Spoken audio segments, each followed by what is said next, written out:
Bagaimana cara meminta database e-faktur 3.0 dari kantor pajak? Dan setelah kita mendapatkan database e-faktur dari kantor pajak, bagaimana cara menginputnya ke aplikasi e-faktur 3.0? Simak tutorialnya berikut ini.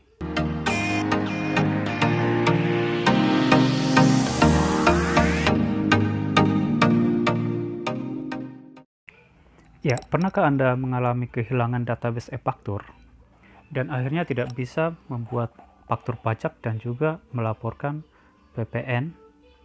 Jika Anda pernah mengalami hal tersebut, Anda sangat tepat membuka video kami.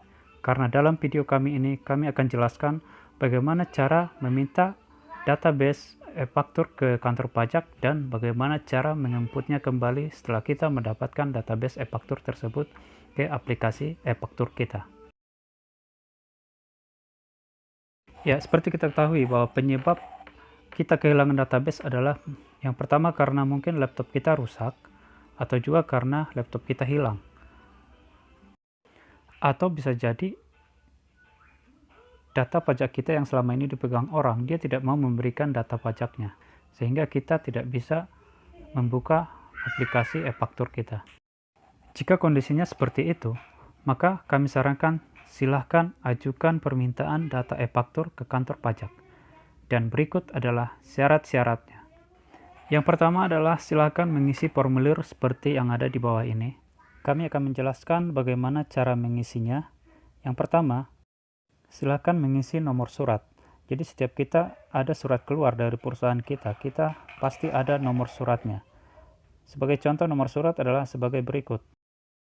Setelah kita selesai mengisi nomor surat, kita masuk ke tulisan di bawahnya, yaitu yang terhormat kepada Kepala Kantor Pelayanan Pajak. Jadi kita isi, kita mau membuat surat ini kita tujukan ke kantor pajak mana. Jadi sesuai dengan kantor pajak NPWP kita. Kemudian kita ke bagian di bawahnya, di sini ada tulisan dengan ini saya, nama. Kita mengisi nama, ini adalah nama direktur. Nama direkturnya kita tuliskan siapa nama lengkapnya sesuai yang ada di NPWP atau di NIK. Kemudian di bagian bawahnya kita isi NIK. NIK adalah nomor induk kependudukan yang ada di KTP. Kemudian jabatannya kita tuliskan direktur. Kemudian nama PKP. Nama PKP adalah nama perusahaan kita. Lalu di bawahnya ada NPWP. Kita masukkan NPWP perusahaan kita. Kemudian adalah alamat. Ini adalah alamat perusahaan kita yang sesuai dengan yang tertera di NPWP perusahaan. Lalu kita ke bagian bawah, di sini ada tulisan mengajukan permintaan data e-faktur dalam masa pajak. Jadi kita isi dari masa pajak bulan berapa, tahun berapa, sampai masa pajak tahun berapa kita harus tuliskan. Jadi jangan salah mengisinya. Jika kita kehilangan data faktur pajak mulai dari Januari 2016 sampai 2020, maka kita tuliskan di masa pajak Januari tahun 2016 sampai dengan Desember 2020. Lalu jangan lupa menuliskan nama kota Anda dan juga tanggal permintaan ataupun permohonan permintaan data faktur pajak ini. Misalnya Jakarta 10 Januari 2021. Dan yang terakhir adalah kita masuk ke bagian paling bawah. Di sini ada pemohon. Kita tuliskan nama direktur kita, pemohonnya, lalu ditanda tangan, dan jangan lupa di stempel. Jika Anda sudah mengisinya dengan lengkap, silakan membawanya ke kantor pajak dengan melampirkan syarat-syarat seperti berikut ini. Yang pertama adalah NPWP direktur, silakan dibawa kopian dan aslinya. Kemudian yang kedua NPWP perusahaan, kopi dan aslinya.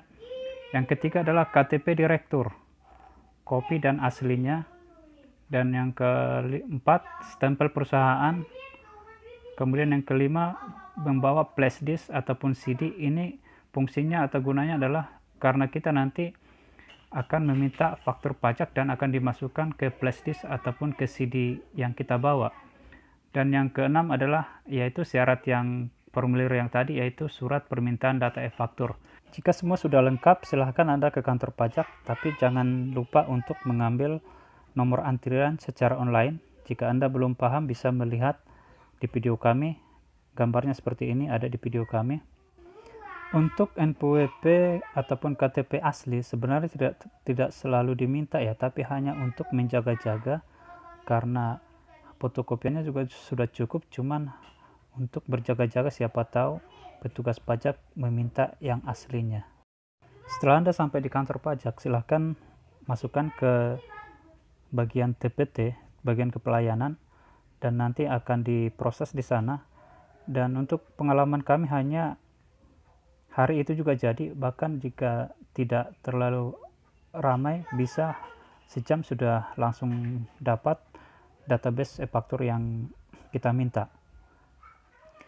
Jika Anda sudah mendapatkan database e-fakturnya, maka silakan ikuti tutorial bagaimana cara mengimpornya ke aplikasi e-faktur. Sebelum teman-teman mengimpor database yang telah kita peroleh dari kantor pajak, silakan teman-teman install dulu e-faktur. Seperti caranya seperti biasa, namun pada kesempatan ini kami tidak menjelaskan bagaimana cara menginstal, karena kami yakin untuk cara menginstal e-faktur sudah semua pada bisa. Ya, jadi setelah kita meminta database dari kantor pajak, kita akan memasukkan database tersebut ke dalam e-faktur. Jadi kita sudah buka e-faktur di sini, kita akan memasukkan, kita akan coba ya.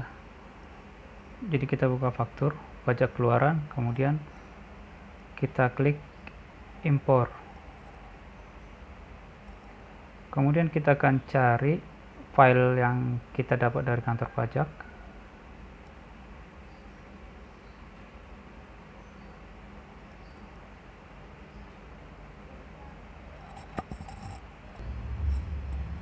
Ya, kita cari di sini datanya.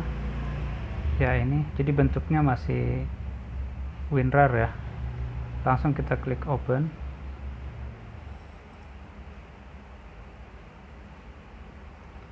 Tidak bisa.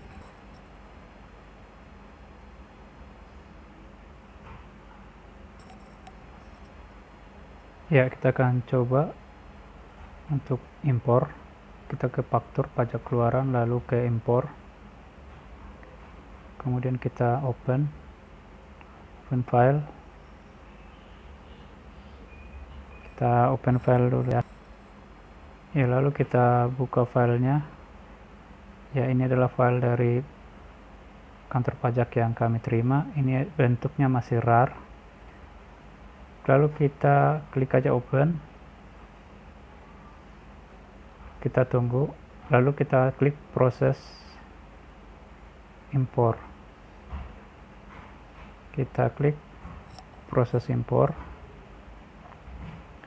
Dan kita tunggu hasilnya sampai hijau semua. Nah, ini ada masalah. Impor data selesai. Keterangan impor. Total objek dibaca 118. Sukses 0. Gagal 118. Artinya semua gagal. Kenapa bisa gagal? Penyebabnya adalah karena kita belum memasukkan jatah faktur pajak dari tahun-tahun sebelumnya di menu referensi ini. Jadi kita harus masukkan dulu semua data faktur pajak yang kita minta dari kantor pajak, yang nomor ENOVA, biasanya disebut nomor ENOVA ya. Jadi kita masukkan semua yang pernah kita minta, sehingga nanti database yang kita minta bisa masuk ke e-faktur ini. Kita akan coba masukkan jatah faktur pajak yang ada. Ya, jadi ini kita oke aja. Kita akan masuk ke menu referensi. Kita akan masukkan jatah faktur pajak kita yang kita punya dari awal kita buat faktur pajak ya. Jadi cukup banyak. Kita masuk ke referensi faktur tadi ya. Kemudian rekam rank nomor faktur. Nah, kita akan masukkan nomor serinya. Ya, ini yang pertama ya, pertama kali minta.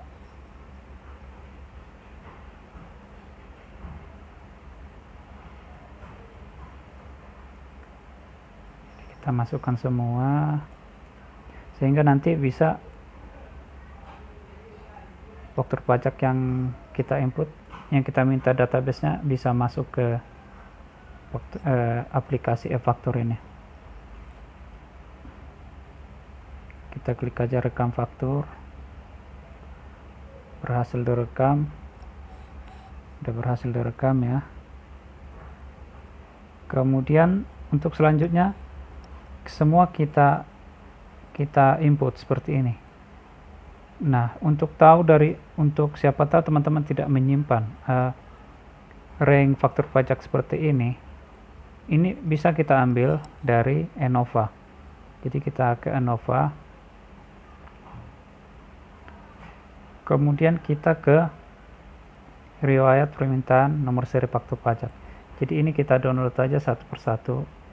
Ini kan 2016 ya, kita download. Kemudian 2017 kita download juga seperti itu. Kita akan coba isi lagi ya referensinya. Kita ke referensi nomor faktur, kemudian kita rekam rank nomor faktur, terus kita buka yang nomor Enova kita klik, kita ketik,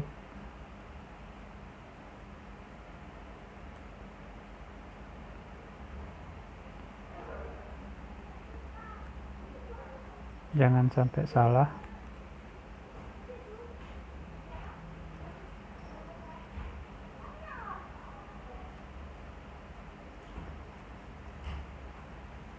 Ya udah pas ya, udah sama. Kita rekam faktur. Ya ini sudah ada dua yang saya input, yang 2016, berarti masih ada 2017, 18, 19 sama 2020. Jadi ada 4 lagi. Jadi semua harus di input referensi. Ya, setelah selesai kita rekam jatah faktur pajaknya. Ini cukup banyak ya, karena ini hilang dari 2016 sampai 2020 harus saya input. Setelah selesai di input, maka kita coba kembali untuk impor pajak keluaran, kemudian impor. Kita cari fakturnya. Ya, kita ambil database-nya. Ya, kita ambil yang Excel ya. Kita open. Kita akan proses impor.